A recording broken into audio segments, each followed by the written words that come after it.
Muito boa tarde. Passam nesta altura 12 minutos das 19. Este é o programa Infinitos, programa que acontece sempre às quintas-feiras neste horário, 19h20, um programa que é conduzido por Alice Marques. Hoje o tema é iridologia.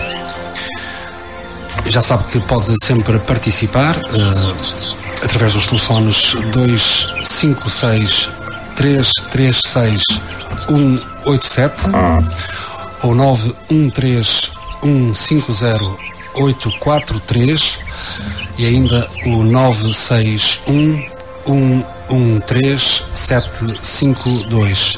Mais à frente voltaremos a lembrar estes números. Agradecemos, temos todo o gosto com a sua participação. Alice Marques, a iridologia, e quem é a nossa convidada? Muito boa tarde. Olá, boa tarde ou boa noite. Ainda boa noite. Neste caso. Boa noite a todos. Então, hoje temos cá uma convidada muito especial. É a doutora Helena Rocha. Ela, entre outras coisas, é iridóloga. Isto é, ela faz o diagnóstico na íris. Mas eu vou perguntar a quem é indicado dizer e explicar o que é a iridologia, se isso é possível. Doutora Helena. Boa noite. A iridologia é um meio do diagnóstico que medicinas não convencionais, especialmente a naturopatia, utiliza como meio de diagnóstico para conseguir ver ou analisar o paciente, tanto a nível físico, como a nível emocional, como a nível espiritual, portanto nas várias áreas.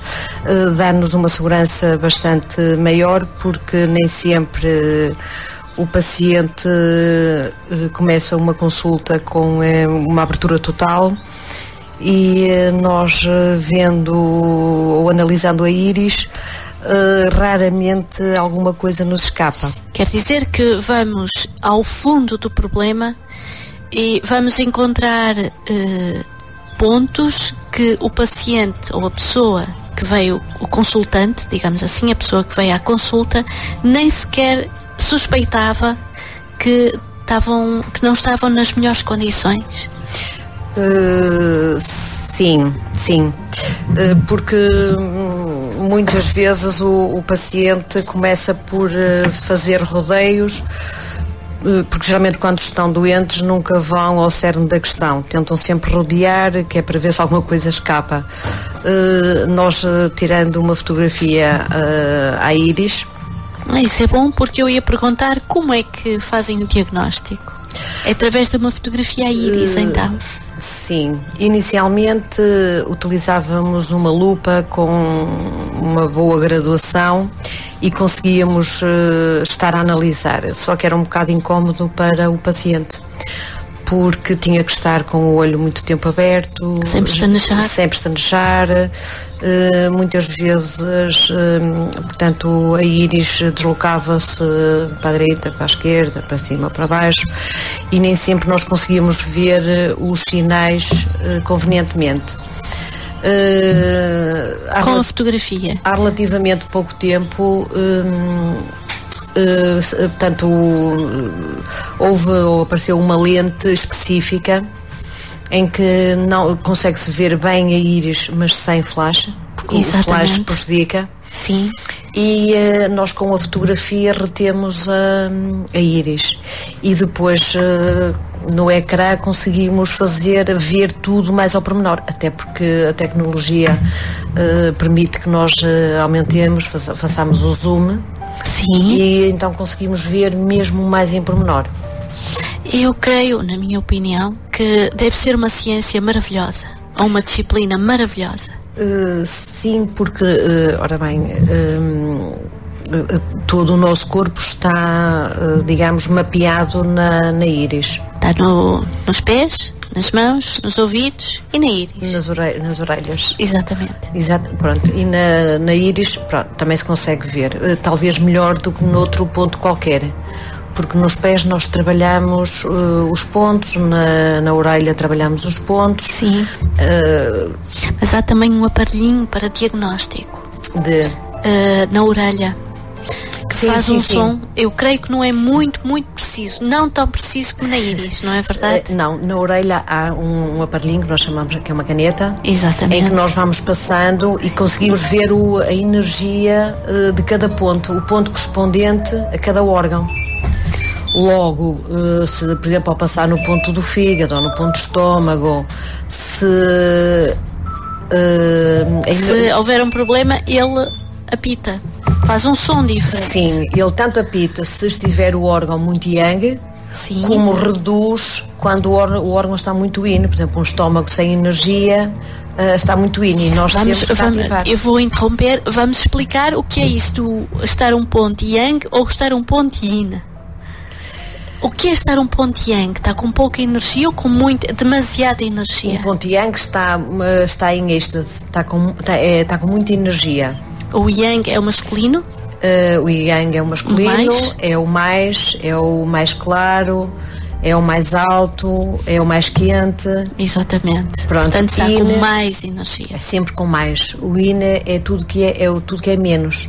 É o menos, é o frio, é o escuro, é o interior, é a mulher. É o feminino. O feminino. Pronto, e quando um órgão nunca deve estar nem muito yang, nem muito yin. Mais uma vez temos o equilíbrio. Temos que ter o equilíbrio. Em tudo na natureza é o equilíbrio. Exatamente. Portanto, esse aparelhinho, esse diagnóstico na orelha, quando um determinado órgão está mais positivo ou mais negativo, a mais, ele apita, ele dá sinal. Ele apita, isso? Sim, exatamente. Só que na orelha funciona de maneira diferente. Nós na orelha podemos fazer terapia. Uhum. Isto é, por exemplo, quando um órgão está com falta de energia, nós podemos dar energia. Equilibrar a energia. Sim, estimulando. Exato. Quando está a mais, por exemplo, no caso de uma pessoa que esteja com uma enxaqueca, é o fígado que está no seu expoente yang. Exatamente.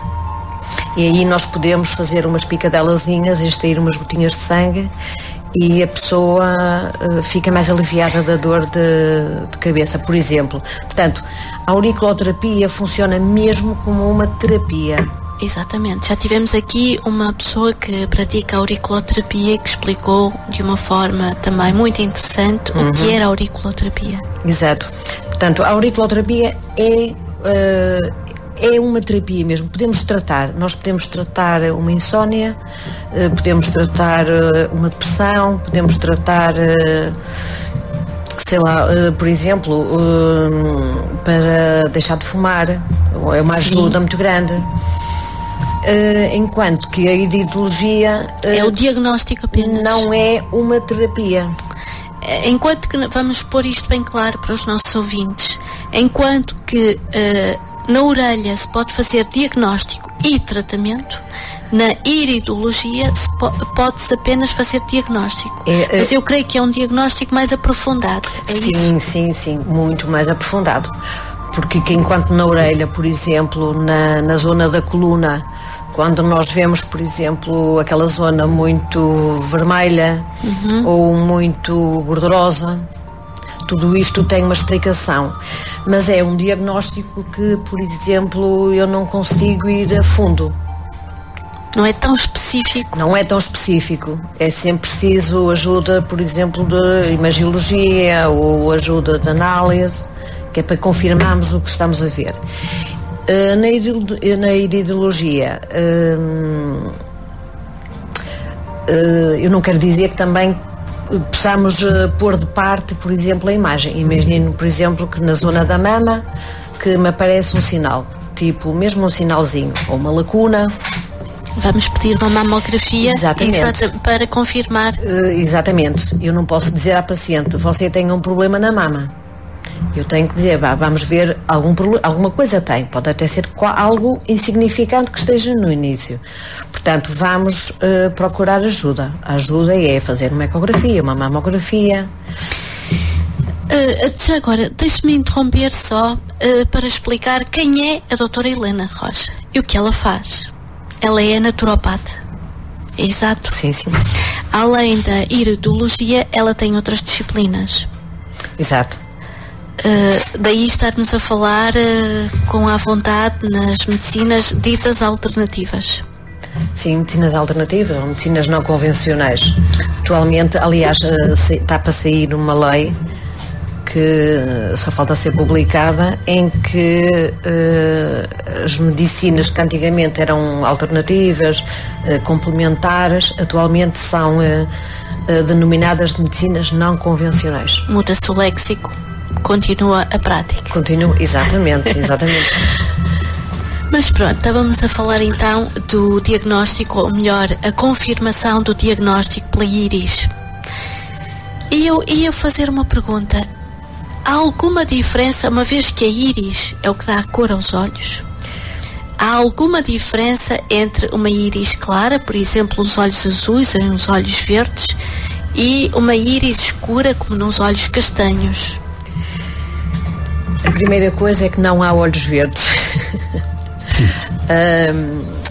Existem olhos azuis e olhos castanhos. Os azuis nós denominamos-los de linfáticos, e há os castanhos, que são os hematógenos. Um olho verde é um olho com determinada toxicidade. Isto é, um olho, a toxicidade, nós conseguimos ver a toxicidade numa íris quando ela está um amarelado tipo ferrugem. Sim. Um acastanhado. Portanto, o amarelo, quando se junta ao azul, dá o verde. Vai dar o verde. Portanto, dizem os estudiosos da iridologia que o olho, tanto o estroma mesmo puro, só há em azul ou em castanho. E esse castanho é escuro? Ou é aquele castanho avelã? Depende. Para ser um castanho, deve ser um castanho médio, nem muito escuro, nem muito claro. O castanho, quando é muito escuro, nós dizemos hematógeno, porque hema vem de sangue. Nós dizemos um castanho ensanguentado, o que quer dizer que, por exemplo, pode o fígado estar com problemas muito intenso. Porque na medicina tradicional chinesa, por exemplo, o fígado, dizemos nós, que é o armazém do sangue. É o primeiro-ministro do corpo, assim se costuma dizer, não é? Eu geralmente falo de fígado sempre com muito respeito. Doutora Helena Rocha, permita-me, eventualmente por uma parte disparatada, costuma dizer-se, dizem os poetas, que os olhos são o espelho da alma. Neste caso, podemos dizer também que são o espelho do corpo.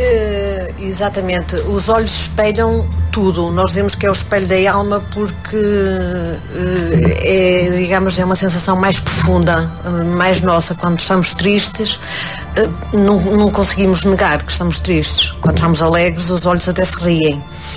É uma expressão que, aliás, nós utilizamos logo. É a primeira frase que nos aparece logo na primeira aula de iridologia. Os olhos são o espelho da alma. Esta expressão já é um lugar comum, não é? Mas sim, para aquilo que tem vindo a desenvolver, os olhos, neste caso a íris, ou os olhos mesmo, são o espelho do corpo. Exato. Ou refletem. Sim, mas nós também na íris conseguimos, por exemplo, a nível emocional, nós conseguimos detectar uma série de situações. Desde uma pessoa depressiva, desde uma pessoa angustiada, desde uma pessoa muito nervosa, nós conseguimos ver. E isto aqui, por exemplo, não é palpável, nós não conseguimos, não é material. Não é tangível. Exatamente, por exemplo, uma pessoa sentir-se triste, como é que vamos ver ou apalpar a tristeza ou quantificar uma tristeza? No olho conseguimos ver. Aliás, eu creio que a postura da pessoa já nos diz muito, os gestos da pessoa já nos dizem muito sobre o estado emocional. Sim. E isso vai se tornar realidade palpável nos olhos. Também. Aliás, quando me entra um paciente no consultório, eu analiso tudo. Eu analiso da maneira como ele entra, se devagar, se mais mexido. Vejo a maneira, por exemplo, ou analiso a maneira como ele se senta, como ele mexe as mãos, como ele fala, se fala alto, se fala baixo, se fala... Exatamente. Portanto, isto aqui tudo tem que ser avaliado, porque cada órgão tem um sentido. Sim. Portanto, uma pessoa que me entra muito eufórica num consultório, por exemplo, essa pessoa tem o coração em êxtase. Sim, está em desequilíbrio. Sim, porque nós está em temos desequilíbrio. Segundo a medicina tradicional chinesa, o equilíbrio é mesmo o meio. Exatamente. Em que não há a euforia. Porque a euforia é o estado máximo da... É o estado de Yang. Estado Yang do coração. Portanto, todos nós temos nossos estados e todos nós, afinal, procuramos esse equilíbrio. Exatamente. E, aliás, é precisamente o que tanto a medicina tradicional chinesa como a naturopatia, o que é que nós procuramos. Embora com materiais diferentes, nós procuramos sempre o equilíbrio. Por exemplo, nós na naturopatia procuramos sempre equilibrar o organismo o tanto possível com, por exemplo, a alimentação. Sim, nós vamos sempre pela alimentação. Portanto, a nossa cura, aliás, já dizia Hipócrates, que a tua alimentação seja o teu medicamento e que o teu medicamento seja o teu alimento. Que o medicamento seja o teu alimento e que o teu alimento seja o teu medicamento. Exatamente. Isto é, procuramos na natureza tudo o que nos falta. E estamos a esquecer um bocadinho essa verdade. Ou esquecemos, agora estamos a voltar a essa verdade, à natureza. Eu creio que é obrigatório haver um retorno àquilo que nós somos, à nossa origem, às nossas raízes. Exatamente. E as nossas raízes é exatamente a naturopatia. Sim. Aliada neste momento com todo o progresso da medicina convencional. Sim, porque aliás a medicina convencional deveria de andar sempre, deviam de caminhar paralelamente. De mãos dadas. Tanto a medicina convencional como a medicina não convencional e vice-versa, porque eu acho que deveríamos sempre aproveitar o melhor das duas. Eu também acho. Mais uma vez, o equilíbrio. Entre nenhuma só, nem só a convencional, nem só a não convencional. O equilíbrio. Pois, porque, por exemplo, há situações, neste caso, que eu costumo dizer isto aqui repetidamente aos meus pacientes, que um antibiótico, pois, a mim desagrada muito que se tomem antibióticos, porque está, aliás, antibiótico é um antivida, certo? Nós estamos a lutar pela vida. Só que há situações em que nós não podemos, não temos como fugir dos antibióticos. Sim, porque é muito mais rápido, a ação é muito mais rápida. Sim, e tem que ser, não há alternativa para isso. E talvez porque tivéssemos perdido o conhecimento milenar da cura pelas plantas, esse conhecimento que apenas alguns tinham, nomeadamente Paracelso. Por exemplo? Em que Paracelso já agora é um médico. Sim. Já do início século XII, XI. Sim. Portanto é muito antigo e ele tem grandes tratados através de plantas, cura rápida, o que equivaleria aos nossos antibióticos atuais alopáticos, portanto sintéticos. Sim. Só que eu acho que nós perdemos esse conhecimento. Nós temos um antibiótico natural que é maravilhoso, que é o propólis, que é extraído do mel. Mas demora agora, exatamente, nós também temos que ver, é uma realidade, é que quando um paciente entra no consultório, nunca vem fazer a consulta para prevenir de algo. Já vem com a doença. Exatamente. E já há alguma urgência em tratar, não é? Daí os médicos da medicina tradicional chinesa, os médicos chineses mesmo, da China, tratavam, portanto, o papel deles era a prevenção e quase nunca a cura. O ditado diz, mais vale prevenir que curar. Exatamente. Aliás, fica mais caro. Remediar. Ou mais vale prevenir que remediar. Exatamente, peço perdão. E remediar no sentido de remédio. De remédio. Primeiro, mesmo atualmente, nós estamos a falar em termos económicos, por exemplo, fica muito mais caro remediar uma situação do que a prevenir. E aliás, por exemplo, nós cá em Portugal, para já ainda só remediamos. Quer dizer que atingimos um estado em que ninguém fala em prevenção, portanto é uma lacuna, é uma falta na nossa cultura. E eu, portanto, faço consultas em várias zonas diferentes, distintas. Faço numa zona em que, por exemplo, na altura de verão e na altura de Natal, eu tenho sempre muitas consultas. Porquê? Eu, entretanto, estive a ver e é numa zona muito de imigrantes. Uhum.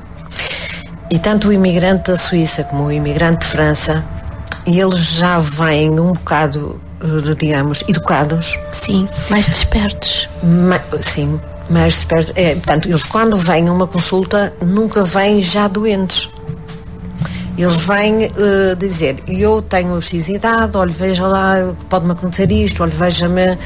Portanto, já para prevenir, nunca vem, por exemplo, com dores de ossos. Não é melhor, nesta altura, começar já a tomar qualquer coisa para prevenir a descalcificação, osteoporose, por exemplo. Ou então, não será melhor tomar qualquer coisa porque eu não tenho colesterol, eu não sou hipertenso, mas para que não venha a ser, porque o meu pai já era, ou diabético, por exemplo. Noto isso muito, por exemplo, mais naquelas pessoas que vêm de fora, mesmo até que já estão cá já definitivamente, noto mais isso do que mesmo cá. Mas isso é apenas uma questão cultural ou também tem a ver com os custos da saúde? Ou as duas coisas? Eu acho que é mais cultural. Porque, se eu dar um exemplo, imagine que alguém vem com uma inflamação articular. Uma inflamação articular curada com naturopatia e com homeopatia demora sempre meio ano, 8 meses. Se à primeira dor ou ao primeiro sintoma se recorrer, num mês, 2 meses, a pessoa está bem. Portanto, acho que a nível monetário penso que fica mais barato prevenir. Muito mais. Mas eu penso que isto aqui eu acho que é cultural. É cultural. Porque enquanto nós andamos bem, andamos sempre. Eu acho que nós ainda vivemos muito na cultura do chá. Medicina natural é igual a tomar um chá. Uma mesinha. Mas não é. Mas esquecemos-nos que houve uma grande evolução, mesmo no conhecimento. E abrimos portas a outros tipos de medicinas, de forma de ver a medicina. Medicina tradicional chinesa, ayurvédica e por aí fora. Sim. Falou agora de chás e às vezes eu deparo-me com situações um bocado caricatas.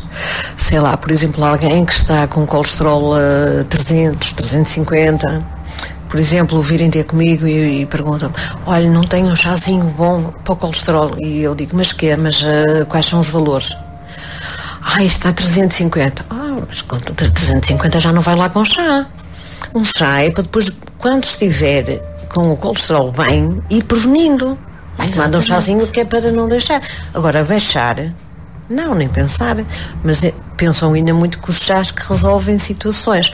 Não resolvem porque não é que os produtos não sejam, digamos, um produto fitoterápico.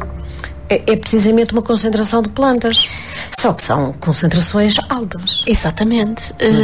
Por acaso, na semana anterior, uma das nossas ouvintes habituais, a Dona Glória, pôs a pergunta exatamente se nós comêssemos com déficit, por exemplo, de ferro numa anemia, se só comer se ia resolver. Não vai. Não vai por uma razão muito simples. Primeiro, por causa da sintetização de ferro. Primeiro. Segundo, porque por muito bem que nós pensemos que estamos a comer, nunca chega. Nem o corpo vai metabolizar, isto é, vai trabalhar ou ficar com essa energia. Exatamente. Não sintetiza. Não consegue. Pronto, também temos outra situação que é um bocado complicada e às vezes não se pensa nisto. É que o bife que nós comemos hoje, ou a maçã ou a laranja que nós comemos hoje, não é igual à que nós comíamos há 20 anos atrás. Não. Agora está cheia de produtos, não tem as vitaminas que deveria ter. Está totalmente adulterado. Neste momento a laranja, pura e simplesmente, não tem vitamina C. E a pessoa pensa que está com uma gripe. e que vai beber um sumo de laranja e que tem ali uma concentração, não tem nada. Mas pensa que está com uma gripe, mas de forma preventiva há muito boa gente que come citrinos pensando que vai ajudar a evitar gripes. Imagina... Neste caso, então, pelo que a doutora Helena diz, não... Sim, não foi isso que eu disse. Imagina, muitas vezes eu aconselho, por exemplo, há chás que fazem muito bem. Uma pessoa começa com uma tosse, está com um bocado de expectoração, não tem temperatura. Geralmente o que é que eu indico? Olha, faça um chá, geralmente um chá que seja, que tenha efeitos emolientes, isto é, que vão fluidificar as secreções, as excreções que tem. Eu aconselho o chá. Se puserem uma colherzinha de mel, ótimo, porque o mel tem, por exemplo, na sua composição tem o própolis, tem outros, tem a geleia real que também faz muito bem, também é energizante. E eu aconselho sempre a que ponham, por exemplo, uma casca de limão, que tem uma concentração boa de vitamina C. E óleo essencial? Ou, por exemplo, óleo essencial, mas as pessoas como não têm assim logo, não é assim à mão o óleo essencial. Não, a casca é que tem a grande concentração do óleo essencial. O melhor do limão está na casca. O melhor do limão está na casca, porque dentro são fibras. Exatamente. Claro que se uma gripe está no início, consegue passar. Se alguém toma um chazinho bem quente, mete uma colherzinha de mel, põe uma casquinha de limão e faz um chá, sei lá, de tomilho, de alcaçuz, de alteia, melhora. Se não tem temperatura. Agora, uma pessoa com temperatura, já com os arrepios de frio, não vai lá com chá. Claro que não. Este é um programa Infinitos, que acontece sempre às quintas-feiras, entre as 19 e as 20. E já sabe que temos sempre a possibilidade, ou melhor, você que nos escuta tem sempre a possibilidade de participar via telefone, colocando questões ou até mesmo dando alguma sugestão para o programa. Hoje connosco a doutora Helena Rocha, o tema é, pelo menos o tema de partida, iridologia. Eu vou recordar muito rapidamente, até porque estamos já pouco mais de 20 minutos do final do programa, os números por onde pode participar. São 3 linhas: 256 336 187, 913 150 843 ou 961 113 752. Alice. Falávamos exatamente de alimentação. Dado a qualidade ou a falta de qualidade dos alimentos atuais, com a modificação genética que os próprios alimentos têm, com a carne que, por exemplo, está cheia de hormonas, o peixe cheio de chumbo a mais. Será que neste momento não é preciso ter uma atenção redobrada e reaprendermos a comer? Sim, nós também não temos assim um leque tão grande de escolha. Aliás, começaram há relativamente pouco tempo as agriculturas biológicas. Os animais de viveiro, tive há dias numa formação e o que me deu a entender é que era preferível consumir um peixe, por exemplo, do viveiro do que um peixe do mar. Sim, pelo menos a poluição e o chumbo. Exatamente, é que o do viveiro está controlado.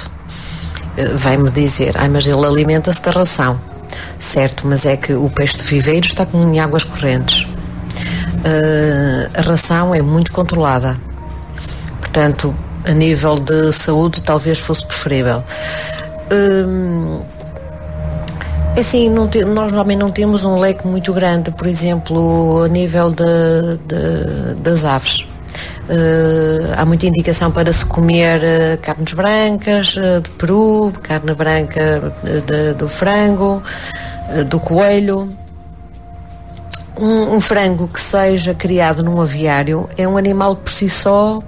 Já quando chega ao consumidor, ele traz um excesso de stress acumulado. Exatamente, até porque a forma como eles são abatidos. Como eles são abatidos, como eles vivem. Eles vivem naquelas... Eles não se podem mexer. Pois não. Eles não se podem mexer, portanto, é um animal que já, para além de estar a comer concentração, portanto, aquela farinha concentrada, é um animal que é criado em muito pouco tempo. É um animal que vive e morre com muito stress. Ora, isso para o ser humano não traz assim grandes benefícios. Mais uma vez assistimos aqui à grande sabedoria universal, é que nós criamos o mal e recebemos o mal. Exatamente. Nós criamos uma cadeia viciada, alimentícia, e vamos ser vítimas dessa mesma cadeia que nós criamos. Uma coisa que é... E vamos ter uma chamada. Sim, senhor. É verdade, temos uma participação. É uma ouvinte habitual, a Alice ainda há pouco falou, a Maria Glória de São João de Ver. Muito boa noite. Boa noite. Boa noite. Boa noite. Boa noite. Então. Olha, eu queria pôr uma questão. Portanto, eu estou a ouvir o vosso programa e a carne, o peixe, já não tem a fruta, não tem as vitaminas para o nosso organismo que a gente necessita. Portanto, se os frutos secos não vão recompensar determinadas coisas. É assim, os frutos secos não têm as mesmas características, por exemplo, que tem um fruto fresco. Pois. Aliás, os frutos secos, por exemplo, são muito ricos em ômegas 3. Se não encontrar, por exemplo, no peixe, ou uma pessoa que não coma muito peixe e que tenha necessidade, por exemplo, de ômega 3, recorre aos frutos secos. Os frutos secos são energéticos, mas, por exemplo, a nível de vitaminas, de água, é melhor um fruto natural. Pois. Mas, por exemplo, a nós, dizem que é muito boa, por exemplo, a gente comer um prato de sopa e comer, por exemplo, 6 nozes, é uma alimentação suficiente? Eu não sei que idade é que a senhora tem. Tenho 57. Ora bem, se comer um prato de sopa, também não sei qual é o seu grupo de sangue. É o O positivo. Pronto, uma pessoa do grupo O, que à noite só come a sopa e 6 nozes não é suficiente. Não, porque um grupo O produz muito ácido clorídrico. Isto é, faz uma digestão muito rápida. Pois. Se comer só um prato de sopa à noite, passado nem uma hora, já está com fome. Já está com vontade de comer outras coisas. Claro, pois. Portanto, o ideal seria comer realmente um prato de sopa, comer, por exemplo, uma posta de bacalhau cozida, ou uma posta de pescado, ou um bifinho grelhado e uns legumes. E, por exemplo, uma fatia de queijo também não é uma coisa boa? Se for um queijo meio gordo? É assim, o queijo não está muito indicado para o grupo O. O queijo não está muito indicado. De qualquer das maneiras, nós à noite, especialmente, pronto, a senhora é um grupo O, gosta de queijo, pode comer, sim senhora, ao pequeno almoço, ou então se quiser à sobremesa ao almoço. À noite não, porque o fígado tem uma hora para descansar. Pois. E para se regenerar, e essa hora é das 11 à 1 da manhã. Ora bem, acontece que nós temos que nos alimentarmos, aliás, há um ditado que eu já ouço há muito tempo que diz: pequeno almoço de rei, almoço de nobre, jantar de pobre. Sim, pois, que à noite não se pode comer muito. Não se deve, porque senão estamos a dar que fazer ao fígado e ele quer descansar. Exatamente. E mesmo para termos um sono reparador, nunca devemos de nos deitar com um estômago muito pesado. Ora, mas se fosse um grupo A, comia a sopa, comia as nozes e até era capaz de ficar bem. Mas como é um grupo O, tem que comer uma proteína. Pois eu já ouvi falar que o sangue tem muito a ver com os alimentos. Eu não sei quais são os certos para o meu grupo de sangue. É uma questão, eu acho na internet que a gente consegue, não? Sim. Mas a senhora já pode ficar a saber, pelo menos ficar com uma noção. Um grupo O tem necessidade de proteína. Um grupo O nunca pode ser, digamos, nunca deveria de ser um vegetariano. Porque é o grupo dos caçadores, é o grupo de sangue mais antigo. É o primeiro grupo de sangue que apareceu. E o homem, para sobreviver, tinha que matar e comer. Por isso precisa de carne. Precisa de carne, peixe, precisa de proteína. Exato. Pois. E então esses frutos secos, assim, não é necessário. Sim, é necessário. Faz bem, não é? Faz bem, mas não é tudo, não é? Olha, tem que se acompanhar eu geralmente eu nunca indico os frutos secos para preencher uma refeição. Os frutos secos era preferível, por exemplo, essas 6 nozes, comê-las a meio da manhã ou a meio da tarde, porque a noz faz muito bem à parte cerebral. É um alimento muito bom, porque é muito rico em ômega 3. Pois. Mas olha, também a noz, acho que baixa o colesterol, não baixa? Ora bem, não baixa o colesterol. É uma gordura boa. Exatamente, portanto não baixa o colesterol. Mas não deixa também se calhar aumentar.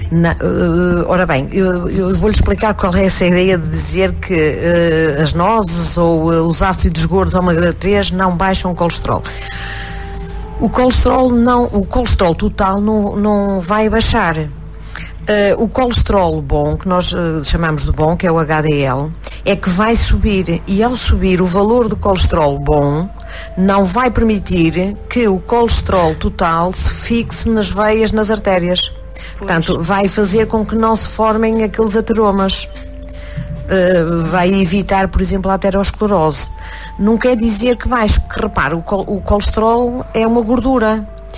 E o ômega 3 é outra gordura, tanto faz ser de origem vegetal como de origem animal. Portanto, o que é uma gordura boa. A senhora disse muito bem, é uma gordura boa, portanto vai subir o HDL. Pois. É só por isso. Tem uma pequenina ajuda, não é verdade? Não é uma pequena, dá uma grande ajuda. Uma pequena grande ajuda. Até porque faz muito bem ao cérebro. Porquê? Porque o nosso cérebro é muito... as células cerebrais têm as membranas muito gordurosas. E quando uma pessoa está depressiva ou está esquecida, por exemplo, as nozes fazem muito bem. Portanto, pode comer, é uma gordura boa. Pois, mas as nozes, as abelãs, a amêndoa, é tudo rica nessa gordura, é sim, não é? Senhor. É sim, senhor. Pois. E as uvas, aquelas uvinhas secas, chamam de uvas passas, também diz que faz muito bem ao cérebro. Não, fazem muito bem ao cérebro. Eu vou lhe dizer porquê. É assim, quando uma pessoa está muito esquecida, está muito deprimida, está muito triste, tanto come uvas secas como come chocolate. Pois, é uma coisa doce. Exatamente, vai-se buscar a fruta seca tem uma concentração muito grande em açúcar.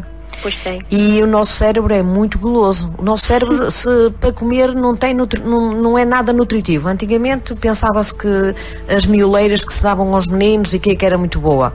Não, chegou-se à conclusão que o cérebro não tem pura e simplesmente nada. Mas é muito gordo. Pois porque é muito guloso. Para as crianças das miolas dos animais. Pois, antigamente era, mas chegou-se à conclusão que realmente Pois que não é bom. Os nutrientes que têm não são significativos. Não são significativos. Nada favoráveis. Maria Glória, está esclarecida? Estou esquecida. Esclarecida. Sim, estou. Estou. Sim, senhora. Estou obrigada pela atenção. Pronto, estou a ouvir o programa e pronto, a gente gosta de sempre ficar informada. Muito obrigada pela atenção. Obrigada a nós. Obrigada, Dona Glória. Maria Glória da São João de Ver, habitual participante, e de facto ajuda também a enriquecer este nosso espaço. E são interessantes as intervenções da Dona Glória, porque põe perguntas que muitas vezes nós esquecemos de pôr, é mesmo assim, e que são importantes. Exato. Portanto, agradecemos mesmo à Dona Glória. Falávamos há pouco de um órgão com a Maria Glória podem também os nossos ouvintes participar, aliás. Exatamente. Não vamos agora repetir os números, até porque também já estamos perto do final, mas para si que está a escutar-nos, se quiser, ainda dá tempinho para uma palavrinha. Falávamos de um órgão que era o fígado, que é o órgão principal, mas há outro órgão que também, ou melhor, há 2 órgãos que são muito importantes, que são os rins. Nós esquecemos-nos muitas vezes de beber água. Aliás, a medicina tradicional chinesa diz que a nossa essência de vida mora no rim. A água é essencial. A água é essencial para todos os órgãos. Por exemplo, mais que o rim, o intestino consome muito mais água. O cérebro. O cérebro também. Mas o intestino é o órgão que mais água consome do organismo. Há muitas pessoas, agora, há muitas pessoas que sofrem de obstipação, isto é, o intestino não funciona. E muitas das vezes, mesmo muitas, é apenas falta de água. E de fibras, mas muitas vezes é falta de água. Sim, exato, especialmente quando as fezes são muito duras. Exatamente. Também é problemático, porque causa fissuras, causa hemorroides, às vezes hemorragias. Depois, porque a água ao passar no intestino, primeiro é reaproveitada, porque o organismo não vive sem água. E só o excesso portanto, a água que sobra é que continua no intestino. Ora bem, quanto menos água houver no intestino, mais secas. Aliás, a medicina tradicional chinesa diz que a obstipação é fogo interno. Sim. E tem toda a lógica. Pois tem. Porque as fezes secas, fogo seca. Certo? Exatamente. Portanto, é preciso umidade para as tornar mais moldáveis. Logo é preciso água. Portanto, um dos remédios baratos, relativamente neste momento, porque a água está cara, mas um dos remédios baratos e perfeitamente acessíveis até agora é a água, quando os intestinos não funcionam muitas vezes. É. Tão simples quanto isso. Aliás, nós podemos sobreviver uns dias sem comer, sem beber é que não conseguimos sobreviver. E quando se diz água, não são sumos. É água. É mesmo água. Água. Exatamente. Fica aqui a dica, porque muita gente se queixa desta doença, entre aspas, mas grandes aspas. Mas que é doença, podemos classificar. Sim. Porque há um autor brasileiro que ele é médico e é investigador, só também para terminar, em que ele diz que o intestino é o órgão que dá o estalo e tira a mão. Isto é, o intestino, por exemplo, neste caso o obstipado, é o que dá origem a muitas patologias que nós nem sequer sonhámos que começou por ali. Porque os micróbios não saem. Ou melhor, tudo o que devia ser deitado cá para fora fica dentro do corpo. Fica dentro do organismo, exatamente. E como o nosso corpo é muito permeável, isso vai passar a sítios, a locais onde não deveria ir. Exatamente, por isso é que o intestino é o responsável por muita patologia em que nem sequer se põe essa hipótese. E ele diz que o intestino que é o órgão que dá o estalo e tira a mão. Exatamente. Aliás, há aquela anedota que o corpo não funciona sem o intestino funcionar. Sim, claro que sim. Claro que sim. É interessante como vemos da forma como nós somos e como todo o nosso corpo forma um todo. Exatamente. Aliás, por exemplo, o intestino tem tanta importância que é praticamente no intestino em que se faz a absorção dos nutrientes. Sim. As pessoas que são operadas, que se retiram uma boa parte do intestino, geralmente nunca mais ficam com a capacidade de regeneração e... Porque não têm a capacidade de se nutrirem. Como veem, os nossos órgãos são todos importantes, mesmo que nós não lhe demos a importância que eles deveriam ter. Tal como muitas vezes nos esquecemos da importância dos intestinos. E temos uma chamada. É verdade, temos uma participação. Muito boa noite. Sim, boa noite. Esta voz é-nos familiar, não é assim, Alice? Creio que sim. Não, estão enganados. Boa noite. Boa noite. Como é que se chama? Tenho estado a ouvir o vosso programa, não o apanhei na totalidade, porque não tive essa possibilidade, mas qualquer das maneiras, quero-vos felicitar pela boa ideia de mais um tema interessante que trouxeram em público. Eu gostaria de pôr a seguinte questão. Tenho um filho com 17 anos e que tem sistematicamente aftas. Não é uma situação nova, isto já o acompanha há alguns anos, mas de facto só agora é que estamos a despertar para a situação, porque iríamos associando a que poderia ser da fruta, alguma fruta que tivesse ingerido, algum alimento mais ácido, ou uma fruta mais ácida, ou um tempero na salada que fosse um pouco mais agressivo, E, portanto, havia sempre uma desculpa para tudo. Certo, e sabido que isto, com o passar do tempo, tem-se agravado, de tal forma que quase de mês e meio, ou 2 em 2 meses, está a ter problemas com aftas. E nós agora estamos a ficar mais atentos, mais despertos para a situação. Como se falou há pouco sobre a questão alimentar, os alimentos, eu gostaria de saber se haveria possibilidade da vossa parte de nos poderem dar alguma informação sobre a questão. Eu penso que isto poderá ser falta de algo, de alguma coisa que esteja em falta no organismo. Mas, de qualquer das maneiras, gostaria de ter também uma opinião da vossa parte. Sim, senhor. Boa noite. Ora bem, vamos começar pelo início. As aftas só dá conta quando elas já aparecem na boca, certo? Não, eu começo a perceber quando é que ele vai ter aftas, porque há uma manifestação a nível de lábios a ficarem secos e começa por ter um hálito desagradável. Pronto, exatamente. Mas quando ele começa com essa apresentação dessa secura, eu percebo-me que ele brevemente vai fazer uma crise com aftas. Pronto, é assim, quando a afta aparece já na boca, ela já vem do intestino para cima. As aftas vêm em sentido ascendente. Ora bem, as aftas é um problema do foro intestinal. O organismo, eu não sei, porque isto aqui tem um bocadinho a ver, não sabe o grupo de sangue do seu filho? Sei, A positivo. Pronto, então está tudo dito.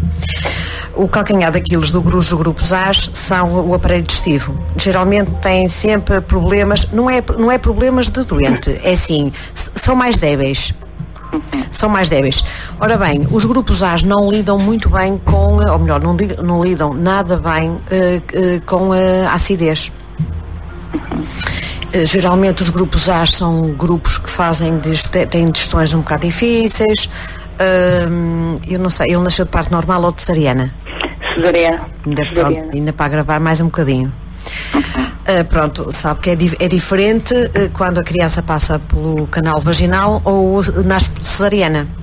O sistema imunitário logo à partida é definido. Quando é por parto normal, o sistema imunitário tem um percurso. Quando é por cesariana é completamente diferente. Ficam sempre um bocadinho em déficit. Ora bem, neste caso, o que é que tem que ter cuidado com a alimentação? É lógico. Por exemplo, a nível de carnes, carne de vaca, carne de porco, deve fugir um bocadinho disso. Não come. Ainda bem. Deixamos de comer carne já há imenso tempo. Pronto. E carnes vermelhas não entram. Leite tem que ter muito cuidado. Não toma também. Ainda bem. Pronto, tem que ter cuidado. Fruta não come porque tem medo que lhe cause. Não, tem que procurar frutas que não sejam ácidas. É isso mesmo que temos feito. Tem que ter cuidado, por exemplo, com azeitonas, com tomate, nem pensar, por exemplo, comer tomate, porque tomate é uma fruta extremamente ácida. Portanto, pela alimentação tem que ir por essa parte. A alimentação tem sido bastante cuidadosa e sempre com muita atenção. E é isso, de facto, que me faz pensar o que é que vai disputando esta situação. Isso aí é o excesso de acidez.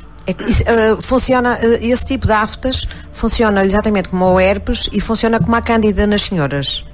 Uma senhora que tenha muita candidíase tem falta de flora intestinal e tem falta de flora vaginal. E depois a bactéria aloja-se. Ainda por cima, encontrando um organismo extremamente ácido, está no meio ambiente deles. Por exemplo, o que provoca a herpes, encontrando um organismo ácido, reproduz-se muito e começa a vir do intestino para cima. E claro, quando chega à boca nós notamos. Aliás, já se começa a notar quando vem.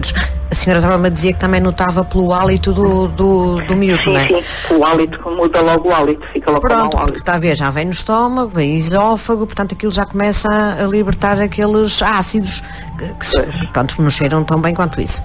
Agora é assim, o que lhe deve fazer é procurar citrato de cálcio e magnésio, ou magnésio e cálcio em citrato, e dar-lhe primeiro faz isso, que é para aliviar o sintoma, para ele não ter esse mal-estar.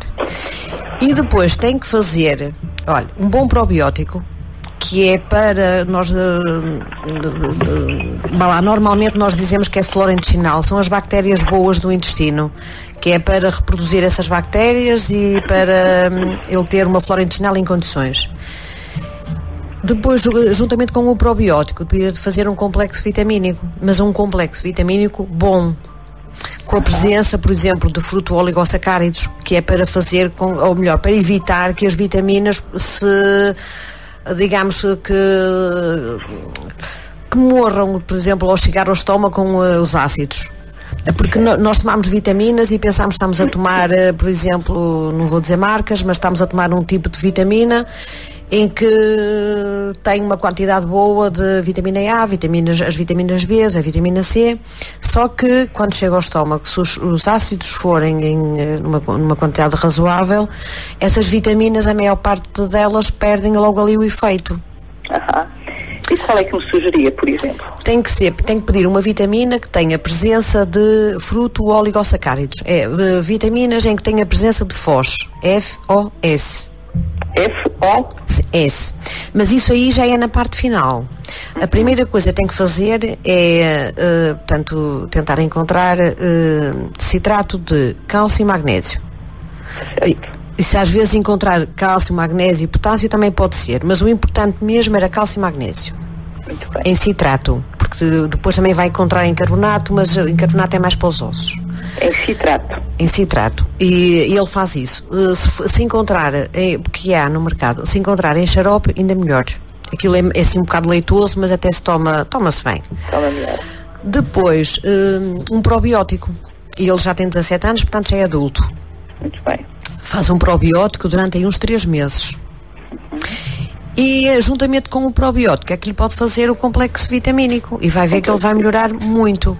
Depois, tem que ter cuidado sempre com a alimentação, sempre tendo em que cada grupo sanguíneo tem o calcanhar daqueles, tem os pontos fracos e também tem os pontos fortes, não é? É lógico. Claro. Não há sangues, não há nenhum melhor que o outro. São todos bons.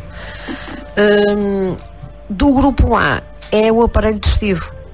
Portanto, uma pessoa que seja do grupo A tem que ter sempre atenção ao aparelho digestivo, porque produz muito menos ácidos, faz, por exemplo, um grupo A que coma carne, vai ter muita flatulência, vai andar sempre muito inchado, faz digestões muito difíceis.